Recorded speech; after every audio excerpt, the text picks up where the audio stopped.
Welcome to this special episode of Little Did You Know Travel. I'm Damian Little. Thank you for traveling with me today to Prague, the capital of the Czech Republic. We're going to be joined for an interview by my tour guide that showed me around the city on my last visit to the city, Vaclav. He's one of the tour guides at 100 Spires City Tours. It's a great new company that offers a fantastic variety of free tours plus private tours at a really reasonable cost. So we'll talk to Vaclav today on this special episode of Little Did You Know Travel.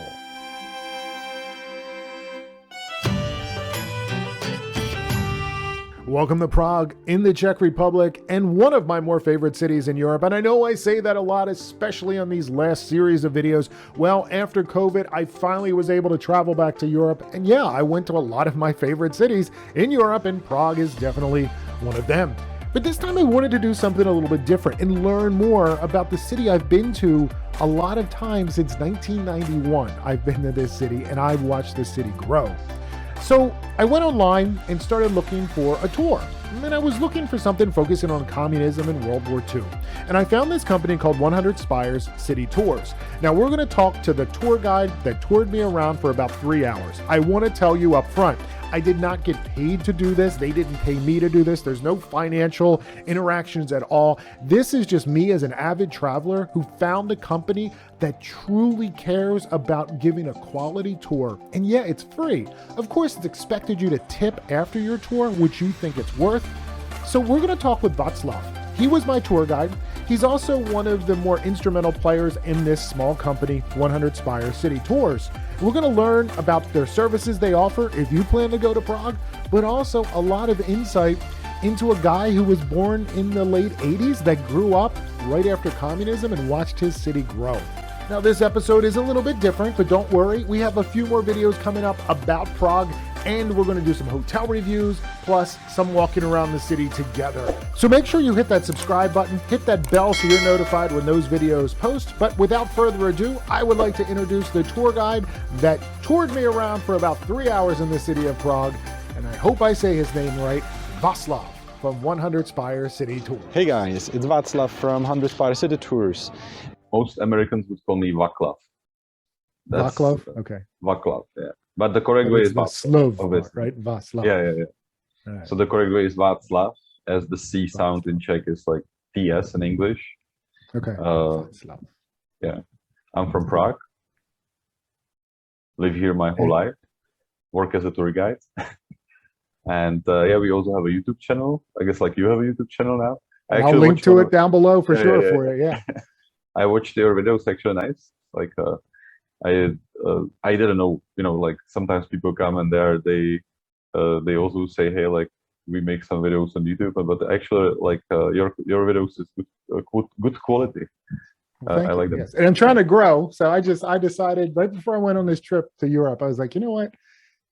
I like documenting things, and I was like, well, I want to give this a try. And it's slow, but eventually it'll, I'm sure it's just like starting like you did as a newer company. It's like, and I think you're growing pretty quick from what I'm seeing.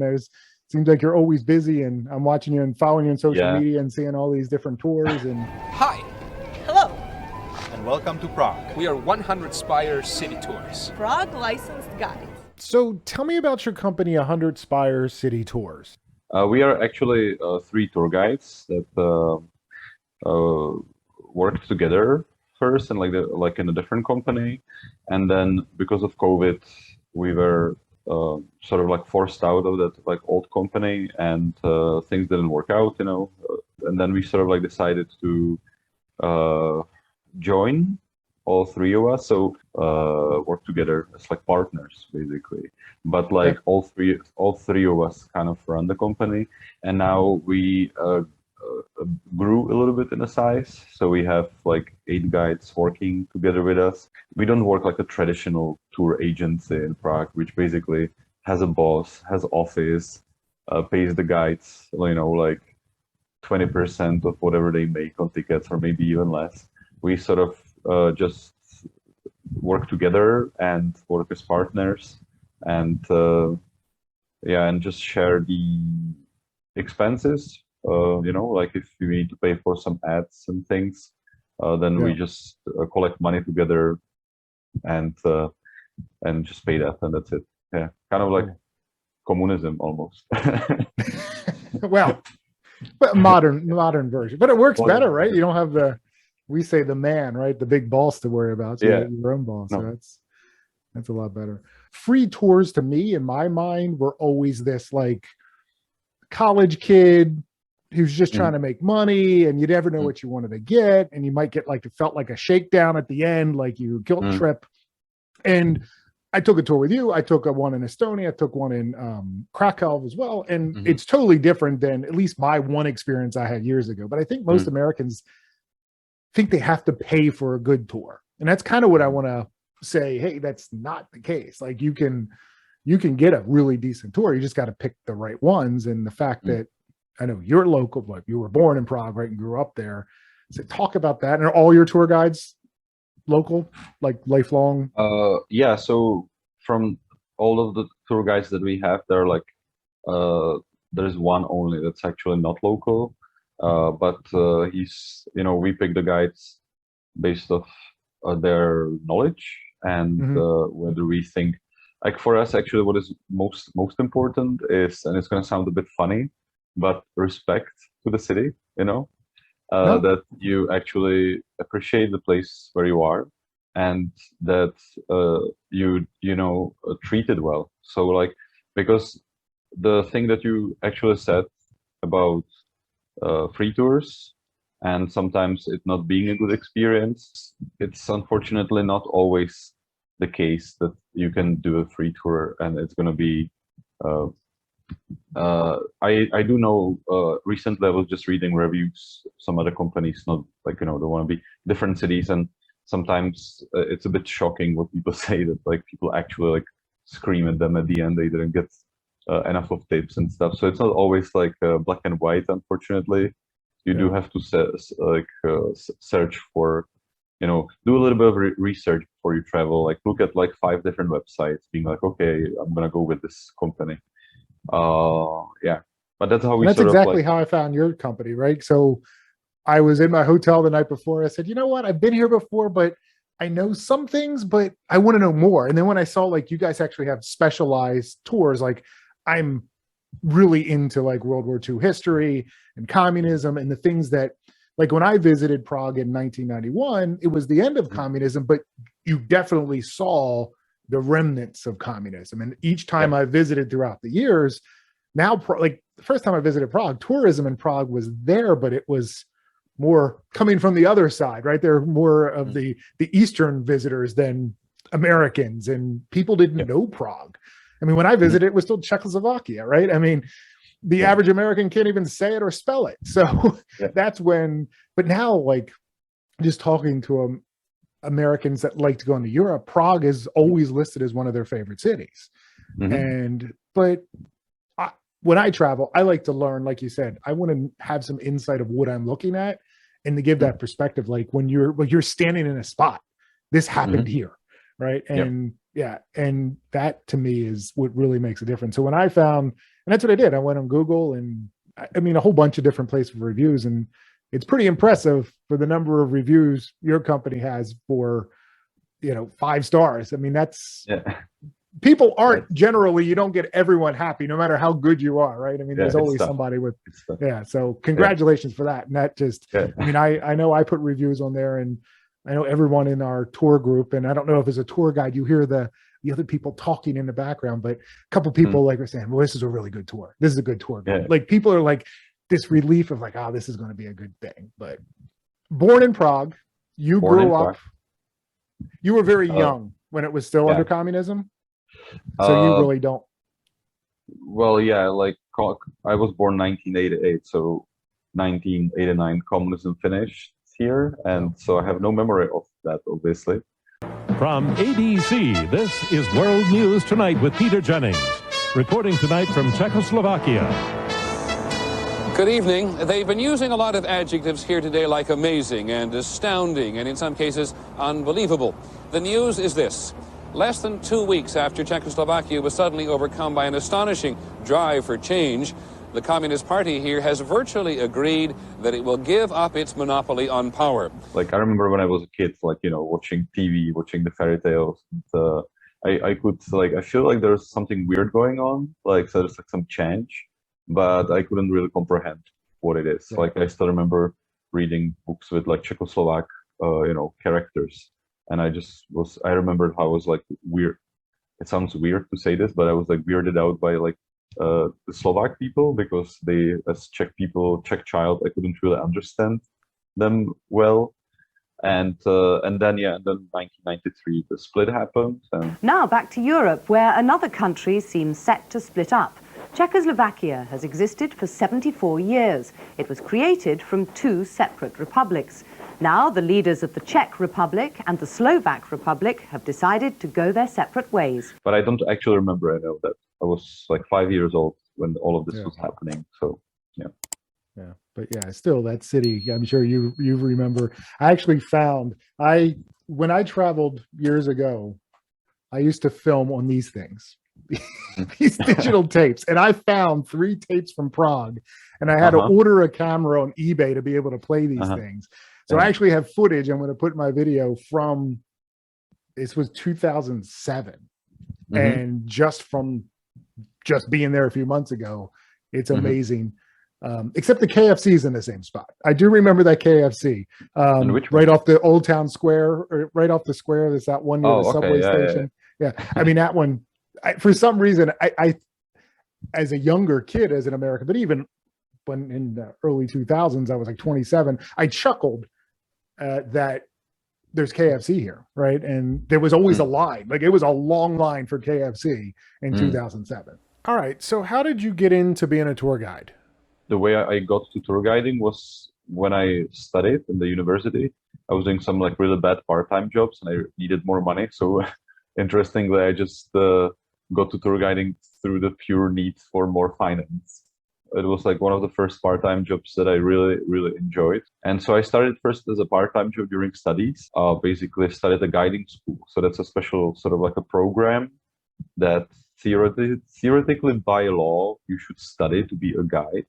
But nowadays it's sort of like there's like this gray zone in the law where you don't actually need to study that to be a guide.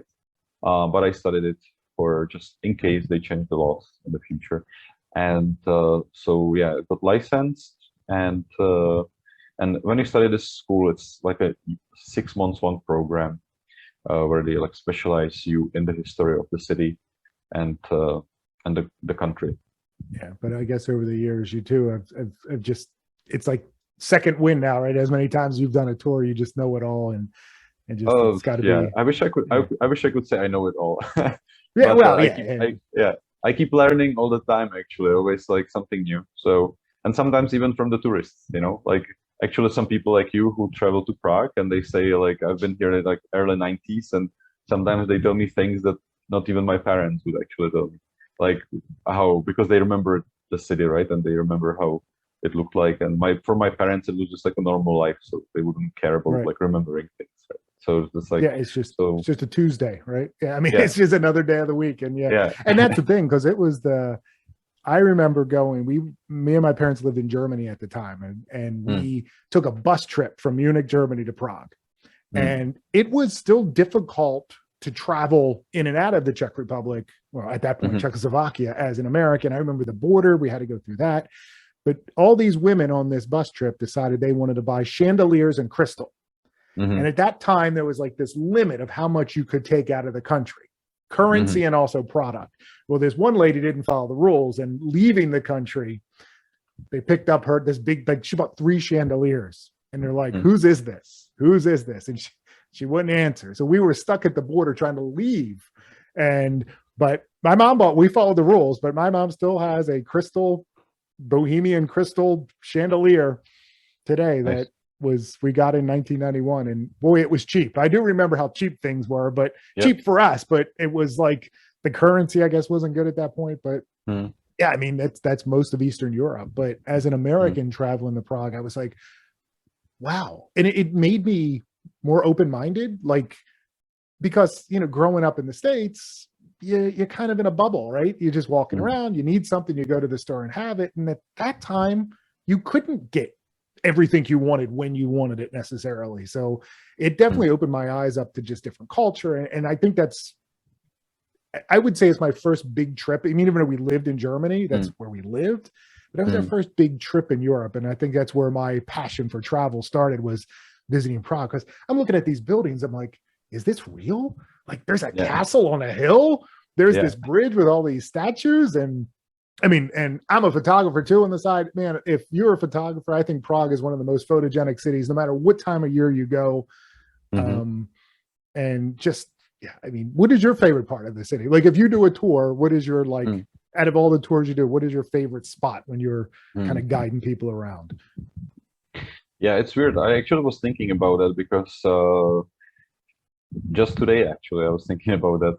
What is like, because there are certain things where, like, when I guide, I get like tired of it after a while, and I need to like change it, right? So like there are certain spots where I like speak so much about like one church that I decide to speak about a different church instead, right?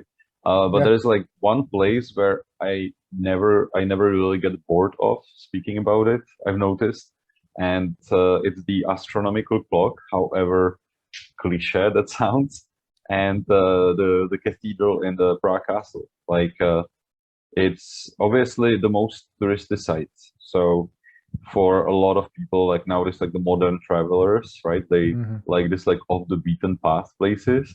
It's like, don't do what the crowds do, but do the things that crowds don't do, right? So theoretically, I'm saying things like opposite of that right now. But actually, for me, that is the most interesting places in Prague. Yeah.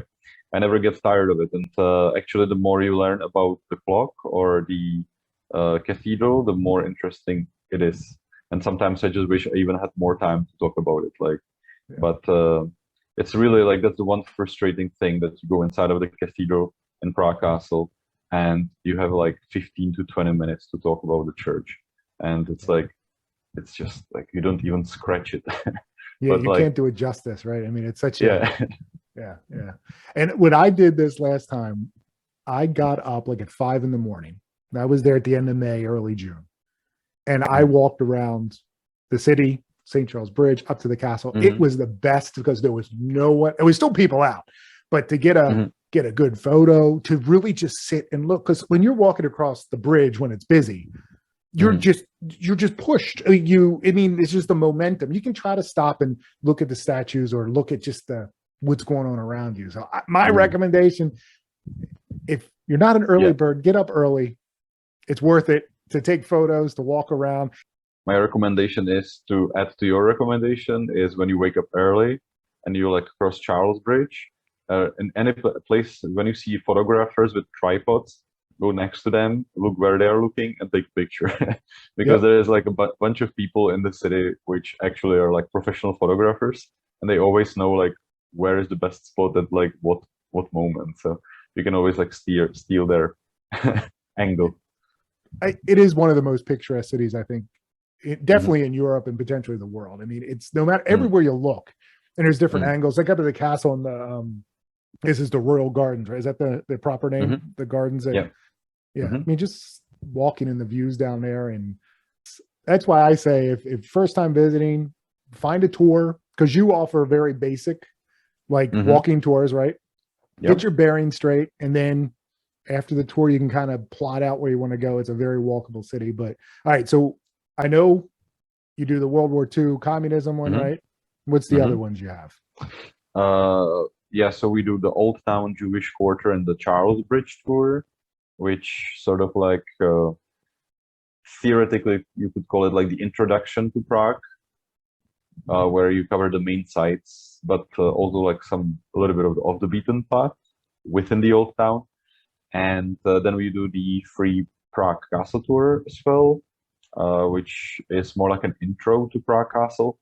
And then we also do paid castle tour, meaning you can get a ticket and you go into the interiors of the buildings, which it's more like a private tour, has maximum 10 people because the rooms are quite small. So I think that's just like sort of like our experience is better to have smaller groups.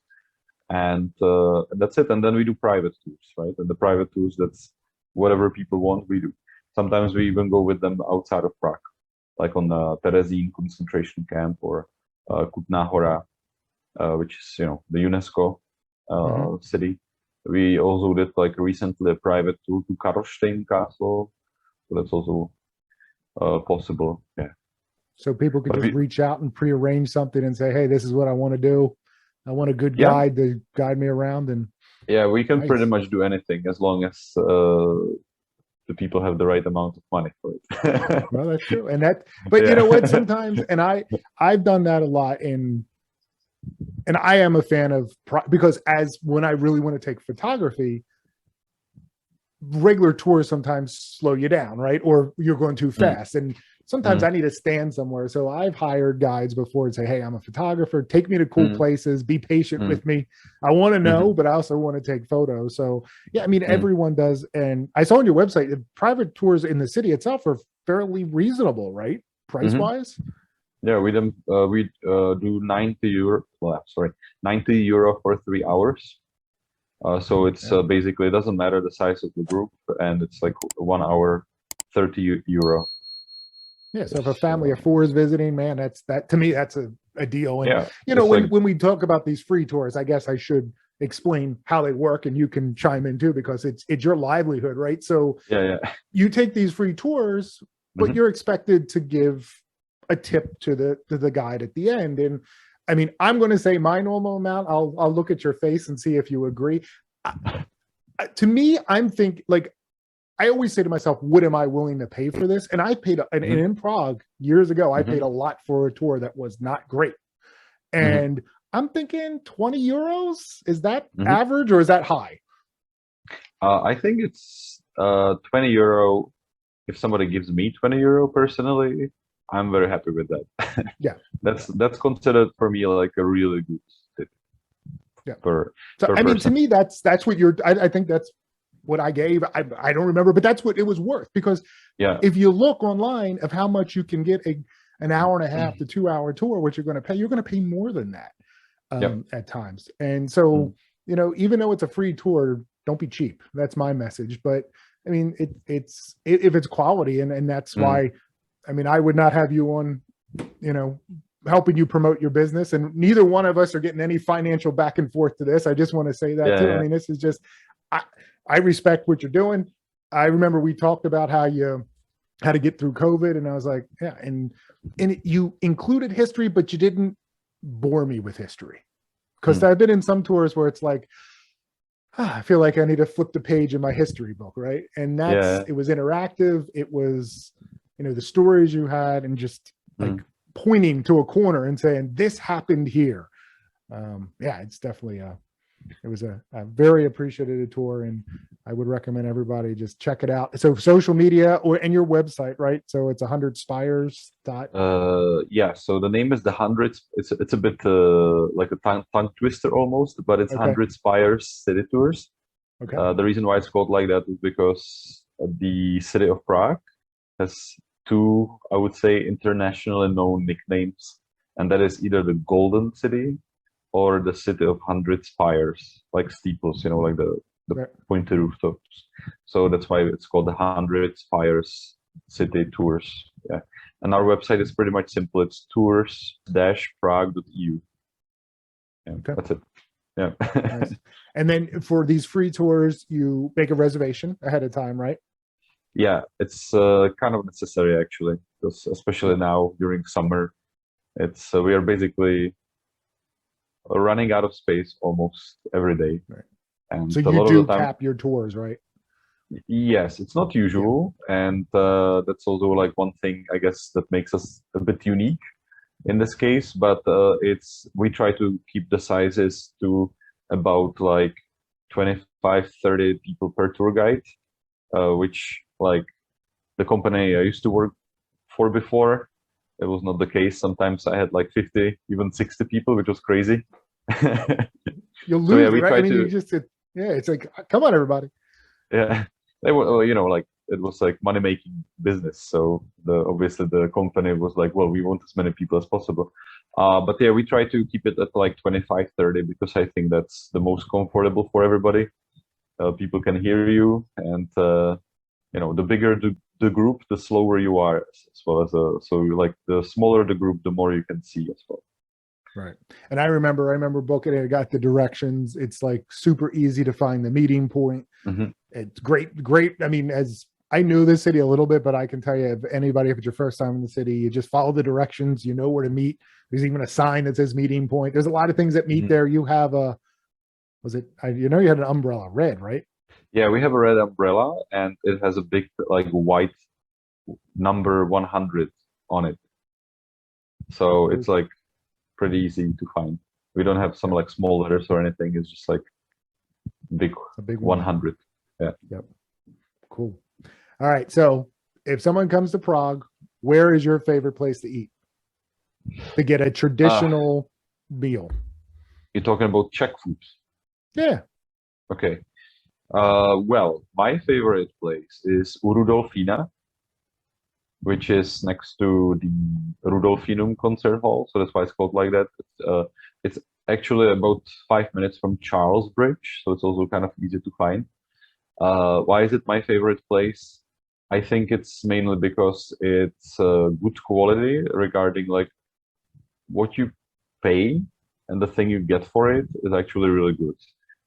The service obviously sometimes has a bad day. That's like typical in Czech Republic, right? So I never judge restaurant by the service. I usually judge it by the food here. Yep. And that's a really nice restaurant. So it's like the name Rudolf, Rudolfina, and in front of it is U, letter U, Rudolfina. And then I have one more restaurant that I really like. It's called Next Doors by Imperial. And that one is a bit more like for special occasions. If you, well, for you actually, still very cheap. For all of the Americans, very cheap. For us, like Czech people, a bit more like, I don't know, anniversary kind of thing, where you can pay like 15 euro for food. But like the quality is like top notch because the guy who like owns the restaurant is like kind of like a Czech version of Gordon Ramsay. So it's like a famous chef, and it's really, really good quality. Wait, and that's cool. Like, because there is like any major city in Europe, there's a lot of restaurants that say they're authentic, but they're very touristy, right? And you pay a premium, and like you said, you don't really get what you want to pay for necessarily. But in Prague, I mean, beer.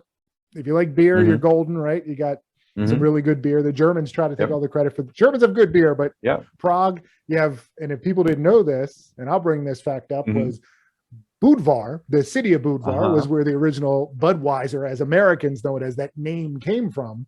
And you can still find the word Budweiser almost on a bottle, different than the American Budweiser. But and then Pilsen, if you ever heard of a Pils beer, it came from the town of Pilsen. So Czech has a lot of beer history. There's a lot of beer tourism out there now. And I think in Prague, I've never done it, nor do I want to, but people can go and bathe in beer. I don't understand why you would do that. Oh yeah, so that's more like it's called a beer spa, and that is actually not like you bathe in beer, but you bathe in water which has beer ingredients. And so yeah, I know it sounds like a dream to bathe in beer, but what like makes it like a beer experience is the fact that you can drink beer while you are in water which has like beer ingredients there.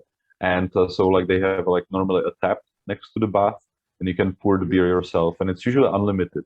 So you have like 1 hour, and you can like sit there and drink as much as you can. Have you done it? No, actually no. No.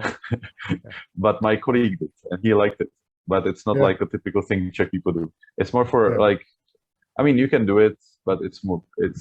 I've never done it actually. No. Yeah, I don't have the need to pay. I mean, it's like what, 50 euro for 1 hour of bathing. That's where I got turned off by it. I saw the price and like, my money can go a lot farther to do something else. And but cool. Well, I just love your city, and I can't say any more than people. If you plan on going to Prague, you have a company to go to get tours, private tours, free tours. Really responsive on social media, at least what I've seen, right? So if people have questions, they want to book something, that's the best way to reach out to us via social media, right? To say, hey, we want to do a private social tour. Media, or WhatsApp. We have on our website also WhatsApp, so or email. So we respond usually within half a day. Busy Sometimes time of the year quicker. right now when we're talking about it's midsummer, and it's going to be and usually this all year long, right? these tours? Yeah, we have them the whole year, and just sometimes we sort of like slim down the schedule. Like in November, January, and February, these are the slow months for tourism in Prague. So we have some tours a little bit less, but generally It speaking, gets crazy near the Christmas markets, right? Christmas market time is busy. Yes, yeah. Christmas markets are busy. The problem is the COVID, right? So the last 2 years, there were like no Christmas markets basically because of the COVID situation. But we'll see how it's going to be this year. Yeah, hopefully. Yeah, I've been to the Christmas markets, I think it's once in Prague, and it was cool because you're surrounded by just cool buildings, and it can be cold, and then there's a lot of hot wines and hot treats you can eat, so all year. And I like the off the beat times too. Like I've been in early November, which the weather, you have to be a little more, might have a more cloudy day, but when there's less people in Prague, and I mean, I know you like having tourists there, the more the merrier, right? The more in the city, the better, but there are some very crowded times. Yeah, there's like a certain amount that I think is comfortable for everybody, obviously. So for me, it's also not comfortable to like, when it's like too overcrowded, and then you cannot even like find a place to explain things. So yeah, I would recommend, if you don't like crowds, to come to Prague. And like, so obviously the best, if you don't like crowds, is January and February, but that's also the coldest months, so you would suffer. And a lot of things are closed in these months, like especially the gardens. So that's something to keep in mind. And so if you want to come like in a time when like things are still open without like any restrictions, usually the best months are April or October, because that's like the sort of like the end and the beginning of the season for us here. And that's like when things open up, but yet not so many tourists are here. Do some research before you travel to Prague if you can. There are a few things to be careful about as tourists regarding scams, and there's obviously some YouTube channels that talk about that. So not our YouTube channel, but we have YouTube channel. We also have some videos about like, for example, our last video we've made was about how to use public transport in Prague and not to get fined, which is quite common. And I know that a lot of Americans don't use public transport, so it can be quite confusing, especially when you travel from US. And other than that, drink a lot of beer, enjoy the architecture. That's all I have to say. And then, and you forgot to say sign up for a tour, right? Oh yeah, of course, yeah. That's the important part. Yeah. And the average tour is what is an hour, 2 hours? Usually 3 hours. Okay. Between 2 and 3 hours. All right. What's your favorite tour that you do? What's the when we say this, like when we say at the beginning of the tour, it's going to be like 3 hours. A lot of the times you can see people rolling their eyes, and at the end they're like, "Oh, it was just it passed like this." I was like, "What? It was 3 hours? How is this possible?" My favorite tour is, and I know this sounds very masochistic, 3 World War and Communism tour. I think it's obviously the most depressing topic to talk about, but I do like to talk about it, because when we talk about this, this part of the history, it's not something so far, like so long time ago that like we can make so many jokes about like Charles IV and I don't know, Rudolph II, because like people are dying and make jokes about it, nobody cares. But this is really like a topic which touches a lot of people that live nowadays still. And I think everybody that I know has some family members that can say some interesting story from their lives. And for us, almost this tour is, in a sense, at least for me, and I know that for a lot of my colleagues as well, it's kind of like almost feels like obligation in some sense. So when a lot of the times we talk the stories, I think people can feel it, that it's not just some things we say, but it's actually something we even feel. And it's sort of like, you can feel it in the tour.